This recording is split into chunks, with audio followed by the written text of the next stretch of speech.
রাজা স্টোরসের পক্ষ থেকে আবারও একবার দুই ভাই এসে উপস্থিত, অমিত আর অনিত। তাহলে আজকের কথা হচ্ছে হাতি জঙ্গলেই থাকবে কেন? হাতি জঙ্গলেই ভালো লাগে না? না, হাতি জঙ্গলে থাকবে কেন? হাতিকে কি আমরা ঘরে রাখতে পারি না? না, পারি না, পারি না। কারণ কি না, দু তিনটে আছে। অনেক খায়, জায়গা চাই, রাখার জায়গা চাই, তারপরে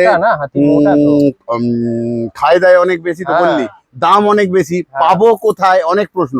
সেই জন্য আর এস ক্যান্ডেল কোথাও নিয়ে এলো হাতির বাচ্চা। সাজাতেও পারবেন, আবার জ্বালাতেও পারবেন।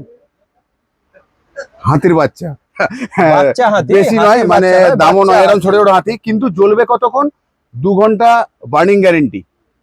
এইটুকু বাচ্চা হাতি জ্বলবে 2 ঘন্টা। আবার রাখলে পরে সাজিয়ে রেখে দিন, সারা জীবন সঙ্গ দেবে, সাথে থাকবে। তাহলে আবারও আসবো ফিরে, তাহলে রাখা যাবে, যাবে নিশ্চয়ই যাবে। তাহলে ভালো থাকবেন, সুস্থ থাকবেন, আবারও আসবো ফিরে।